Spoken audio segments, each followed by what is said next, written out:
أحسن الله إليكم. قال المصنف رحمه الله تعالى: الأصل الثاني: أمر الله بالاجتماع في الدين ونهى عن التفرق فيه، فبين الله هذا بيانا شافيا تفهمه العوام، ونهانا أن نكون كالذين تفرقوا واختلفوا قبلنا فهلكوا، وذكر أنه أمر المسلمين بالاجتماع في الدين ونهاهم عن التفرق فيه، ويزيده وضوحا ما وردت به السنة من العجب العجاب في ذلك.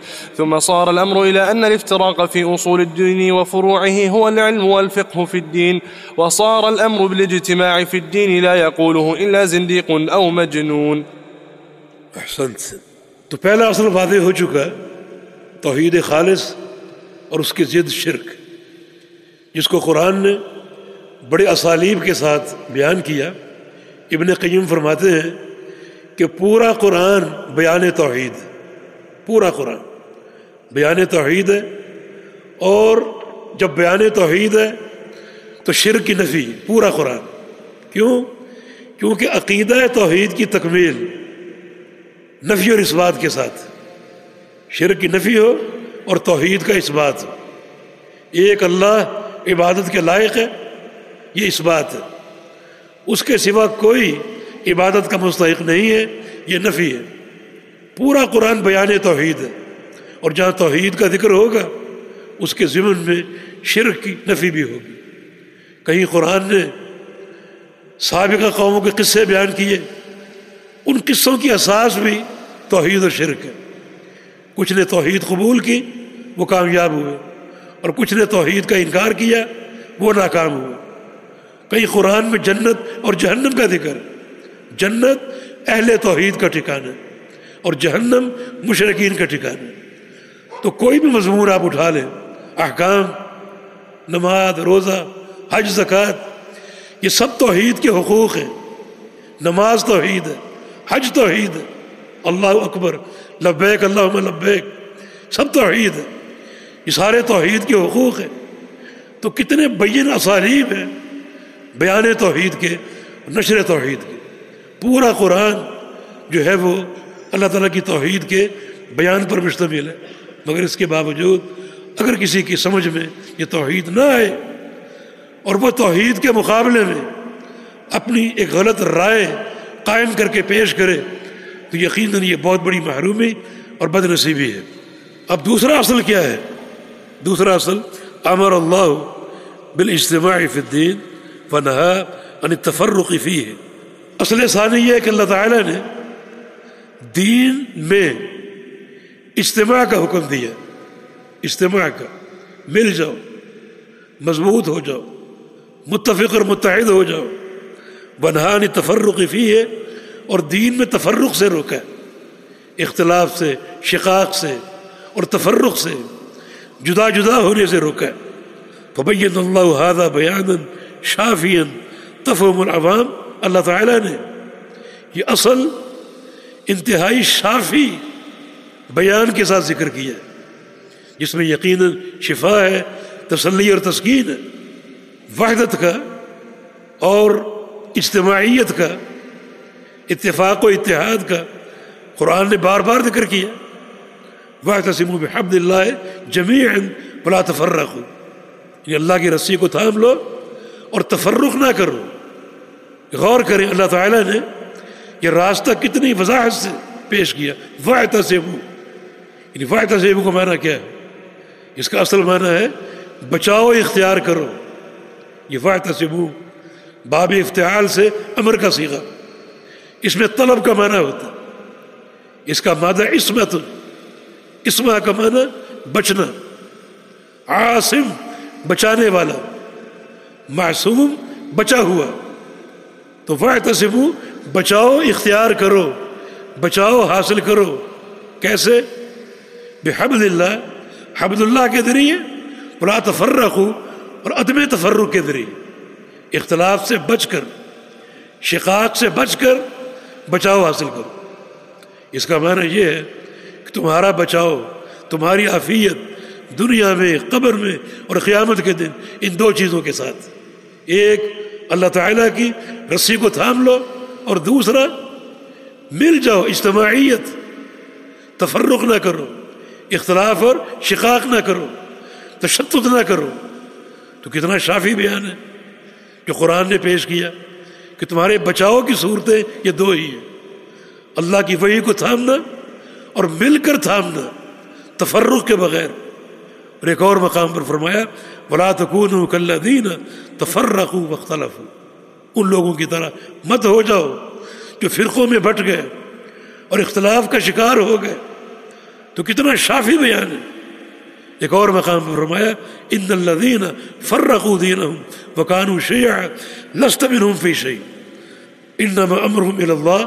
جن لوگوں نے اپنے دین میں تفریق پیدا کر لی، فرقے بن کر، جدا جدا ہو کر، اور وہ فرقے بن گئے، آپ کا ان سے کوئی تعلق نہیں ہونا چاہیے. آپ ان سے برات کا اظہار کریں. ان کا معاملہ اللہ کی طرف ہے، اللہ ان سے حساب لے گا. بڑی شدید دھمکی ہے یہ اور تنبیہ ہے کہ جو لوگ دین میں تفرق کا شکار ہو جائے، اختلاف کا شکار ہو جائے، آپ کا ان سے کوئی تعلق نہ ہو اور اللہ ان سے پوچھے گا اور ان سے حساب لے گا. اور ایک مقام پر فرمایا وَلَا يَزَالُونَ مُخْتَلِفِينَ إِلَّا مِن رَحِمَ رَبُّكَ کہ یہ لوگ اختلاف کا شکار رہیں گے. اختلاف سے وہ بچے گا جس پر اللہ کی رحمت ہوگی. رحمت کے بغیر، اللہ تعالیٰ کی رحمت کے بغیر اختلاف سے بچنا ممکن نہیں. اس سے یہ بات ثابت ہو رہی ہے کہ جو لوگ تفرق سے بچیں گے وہ اللہ تعالیٰ کی رحمت کے مستحق ہیں، اور جو لوگ تفرق کا شکار ہو چکے وہ اللہ کی رحمت سے دور ہیں. بڑی شدید تنبیہ ہے یہ، کیونکہ جنت کا داخلہ اللہ تعالیٰ کی رحمت کے بغیر ممکن نہیں ہے. تو کتنا شافی بیان ہے. تو شیخ فرما رہے ہیں جو اصل ثانی، دوسرا قاعدہ کہ اللہ تعالیٰ نے اس دین میں اجتماعیت کا حکم دیا ہے، اتفاق اور اتحاد کا، اور تفرق سے اور اختلاف سے بچایا ہے، روکا ہے. اور یہ بیان بڑے شافی طریقے سے قرآن پاک میں موجود ہے، جس کی کچھ مثالیں آپ نے سن لی. دیکھیں، تفرق سے بعد آنا اور وحدت کو قائم کرنا در حقیقت یہ ضمنی طور پر توحید ہی کی دعوت ہے. کیونکہ یہ بات نوٹ کر لیجئے کہ دین اسلام میں اجتماعیت کی اساس جو ہے وہ توحید ہے. وہ توحید ہے. توحید کے بغیر اجتماعیت ممکن نہیں. اگر کوئی شخص لوگوں کو جمع کرے، اکٹھا کرے توحید کے علاوہ کسی اور نظام پر، تو اس کی کوشش بالکل رائے گا اور باطل. دین جس اجتماعیت کو جانتا ہے اور جس وحدت کو جانتا ہے اس کی اساس اللہ تعالیٰ کی توحید ہے. تو یہ دونوں اصل آپس میں لازم ملزوم. توحید قرآن کی دعوت ہے اور شرک سے قرآن نے روکا ہے، اور توحید کی اساس پر ہی اجتماعیت جو ہے وہ ممکن ہے. وَنَهَانَا أَن نَّكُونَ كَالَّذِينَ تَفَرَّقُوا وَاخْتَلَفُوا. اور ہم کو روکا کہ ہم ان لوگوں کی طرح ہو جائیں جو تفرق اور اختلاف کا شکار ہو گئے. ہم سے قبل بہت سے لوگ، بہت سی قومیں تفرق کا شکار ہوئی، فہلکوا، اور وہ برباد ہو گئی. آج اگر ہم بھی تفرق کا شکار ہوں گے، اختلاف کا شکار ہوں گے، اختلاف کا معنی توحید سے ہٹنا اور توحید سے سرک جانا، یہ ہماری بھی بربادی کی بات ہوگی، ہماری بھی یہ تباہی کی بات ہوگی. اتفاق، اجتماعیت یہ شرعی مطلوب ہے، اور یہ قاعدہ، زرعی قاعدہ قرآن پاک میں بار بار بیان ہوا. آگے ہم پڑھتے ہیں کہ لوگوں نے اس اصل کو کس طرح تبدیل کرنے کی کوشش کی. وذکر انہ امر المسلمین بالاجتماع فی الدین ونہاہم عن التفرق فیہ. اللہ پاک نے ذکر کیا، قرآن نے بیان کیا، اللہ نے مسلمانوں کو حکم دیا ہے بالاجتماع فی الدین، دین میں اجتماعیت اختیار کرنے کا، ونہاہم عن التفرق فیہ، اور تفرق سے روکا ہے. ویزید وضوحا ما وردت به السنہ من العجب العجاب فی ذلک. اور قرآن پاک میں جو اجتماعیت کا حکم ہے، سنت نے اس کو اور زیادہ آشکارا کر دیا، بڑے عجیب طریقوں سے اور عجیب مثالوں کے ساتھ. مثلا نبی علیہ السلام کی حدیث ہے فَإِنَّهُ مَن يَعِشْ مِنكُم بَعْدِي فَسَيَرَى اخْتِلَافًا كَثِيرًا فَعَلَيْكُم بِسُنَّتِي. کہ میرے بعد تم بڑے اختلافات دیکھو گے، بڑے اختلافات، تشدد اور تفرق، ان اختلافات کو ختم کرنا ضروری. اور ختم کرنے کی صورت کیا ہے؟ صورت ایک ہی ہے، وعلیکم بسنتی، میری سنت کے ساتھ چمٹ جائیں. یہ واحد راستہ اختلافات کے خاتمے کا. اور یہ اصل قرآن نے بیان کیا. یعنی قرآن کیا سمجھانا چاہ رہے ہیں، حدیث کیا سمجھانا چاہ رہے ہیں. اگر اختلاف ہو جائے تو اس کو قائم نہیں رکھنا، اس کو ختم کرنا. جس قوم کے پاس کتاب و سنت کی وراثت ہے اس قوم میں اختلاف کیوں باقی، اختلاف کیوں قائم ہے؟ فَإِن تَنَازَعْتُمْ فِي شَيْءٍ فَرُدُّوهُ إِلَى اللَّهِ وَالرَّسُولِ. تمہارا اختلاف کسی مسئلے میں قائم ہو جائے، واقع ہو جائے، اس کو فوراً لوٹا دو اللہ اور اس کے رسول کی طرف. بات کیا ہے؟ اختلاف ہوا، ٹھیک ہے، نقطہ اختلاف کیا ہے اس کا تعین کرو. تعین ہو گیا، اس نقطے کو پیش کر دو قرآن و حدیث پر، اختلاف حل ہو جائے گا. یہ دعوت ہے قرآن کی اور حدیث کی. اللہ کے پیارے پیغمبر فرما رہے ہیں کہ میرے بعد تم بڑے اختلافات دیکھو گے، جو کہ ایک مذموم چیز ہے. بھئی اختلاف ہوا اور باقی رہا، قائم رہا، کیوں؟ جبکہ قرآن بھی موجود ہے اور حدیث بھی موجود ہے. اور قرآن و حدیث اجتماعیت کے داعی ہیں، دعوت دے رہے ہیں ایک ہو جاؤ، متفق ہو جاؤ، متحد ہو جاؤ. پھر یہ اختلاف باقی کیوں ہے؟ باقی اس لیے ہے کہ جو فارمولہ اللہ کے پیغمبر نے پیش کیا اور قرآن نے پیش کیا اسے ہم نہیں اپناتے، اس سے ہم دور ہیں. دیکھیں اختلاف ہو جائے، ہم یہ دیکھتے ہیں کہ دیکھو اختلاف کس کے درمیان. اور بڑی عجیب بات ہے، یہ دو فریق ہوں گے، مثلا ایک بڑا ہے اور ایک چھوٹا ہے، تو بڑے کی بات کو مان لو، چھوٹے کی چھوڑ دو. یہ کون سا فارمولہ؟ اختلاف ہو گیا باپ بیٹے کے درمیان، باپ کی بات کو مان لو، بیٹے کی بات کو چھوڑ دو. یہ کون سا فارمولہ؟ اختلاف ہو گیا کثرت اور قلت کے درمیان، زیادہ تعداد کی بات کو لے لو اور کم تعداد کی بات کو چھوڑ دو. یہ کون سا فارمولہ؟ اختلاف ہو گیا حنفی اور شافعی کے درمیان، حنفی کہے گا حنفی کی بات کو مان لو اور شافعی کو چھوڑ دو، شافعی کہے گا شافعی کی بات کو مان لو، حنفی کی بات کو چھوڑ دو. یہ کون سا فارمولہ؟ اختلاف قائم اسی لیے کہ جو فارمولہ اللہ اور اس کے رسول نے پیش کیا اس سے ہم دور ہیں. اللہ پاک کیا فرما رہا ہے؟ فَرُدُّوهُ إِلَى اللَّهِ وَالرَّسُولِ. اس اختلاف کو پیش کرو اللہ اور اس کے رسول. جو فرمان آپ فرما دیں، جو فیصلہ آپ کر دیں، اس کو قبول کر لو، اس کو نافذ کر دو. رسول کیا فرما رہے کہ میرے بعد تم اختلاف کثیر دیکھو گے. اختلاف کثیر تو اس کا حل کیا ہے؟ فعلیکم بسنتی، میری سنت کے ساتھ چمٹ جانا، ہر چیز کو چھوڑ دینا، اپنے خیالات کو، اپنی آراء کو، بزرگوں کی باتوں کو، سب کو چھوڑ دینا اور میری سنت کے ساتھ چمٹ جانا. یہ فارمولہ کتاب و سنت نے پیش کیا اور یہ دعوت اللہ اور اس کے رسول کی ہے. لیکن آج اس دعوت کو جو ہے وہ اپنے غلط سوچ، غلط فکر کے ذریعے تبدیل کرنے کی کوشش کی جا رہی ہے. تو شیخ فرماتے ہیں کہ ثم صار الامر الى ان الافتراق في اصول الدين وفروعه هو العلم والفقه في الدين فصار الامر بالاجتماع في الدين لا يقوله الا زنديق او مجنون. اب معاملہ یہ بن چکا ہے ہمارے آج کے دور میں کہ افتراق کو اصل دین قرار دے دیا گیا اور اختلاف کو اصل دین قرار دے دیا گیا. یہ کہہ کر، یہ شوشہ چھوڑ کر، یہ بزرگ اور یہ بڑے لوگ، ان کی رائے کی قیمت، ان کی رائے کو چھوڑنا، ان کی رائے سے صرف نظر برتنا، یہ ان کی توہین ہے. یعنی اس شوشے کے ذریعے اس اصل ثانی کو ختم کرنے کی کوشش کی جا رہی، اس کے انکار کی کوشش کی جا رہی. کیونکہ تفرق اور اختلاف یہ آراء الناس سے پیدا ہوتا. اگر قرآن اور سنت کی اتباع ہو کوئی اختلاف نہیں ہوگا. اور جب آپ آراء میں تقسیم ہوں گے، فلاں کی رائے، فلاں کی بات، فلاں بزرگ کی بات، تو پھر اختلاف کا راستہ کھلے گا. چنانچہ اب یہ باور کرایا جا رہا ہے یہ بزرگ ہیں، یہ علماء، یہ فقہا، یہ بڑے لوگ، ان کی بزرگی اور احترام کا تقاضا ہے کہ ان کی بات کا احترام کرو، ان کی باتوں کو قبول کرو، اور اگر رد کرو گے تو ان کی گستاخی ہوگی، ان کی گستاخی ہوگی۔ چنانچہ اس غلط فکر کے ذریعے کتاب و سنت کی اس عظیم دعوت کے ساتھ ایک کھلا مذاق ہو رہا ہے۔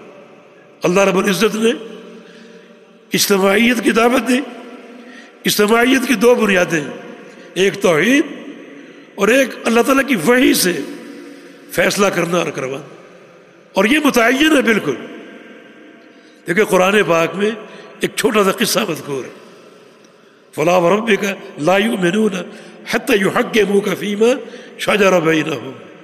اللہ قسم کھا کے فرما رہا ہے کہ یہ لوگ اس وقت تک مومن نہیں ہو سکتے جب تک اپنے سارے اختلافات میں آپ کو حاکم نہ مان لیں۔ کس کو؟ رسول اللہ کو صلی اللہ علیہ وسلم۔ اس وقت تک یہ مومن نہیں ہو سکتے۔ آیت کب اتری ہے؟ اس کے نزول کا ایک قصہ ہے۔ دراصل اختلاف ہو گیا دو افراد میں، ایک طرف جناب زبیر رضی اللہ عنہ اور دوسری طرف ایک انصاری صحابی، دونوں میں اختلاف ہو گیا۔ مسئلہ کیا تھا؟ پانی کی ایک نالی جو بہہ کر آ رہی تھی اور دونوں کے باغ کے پاس سے گزر رہی تھی۔ جھگڑا یہ تھا کہ زبیر کا تقاضا یہ تھا کہ یہ نالی پہلے میرے باغ کو سیراب کرے، اور وہ انصاری یہ کہتا تھا کہ پہلے میرے باغ کو پانی ملنا چاہیے۔ یہ جھگڑا، یہ اختلاف۔ اب یہ قضیہ اللہ کے پیغمبر پر پیش ہوا۔ آپ نے فرمایا کہ ہم محل وقوع دیکھیں گے، پانی کی نالی کو دیکھیں گے اور دونوں کے باغ کو دیکھیں گے۔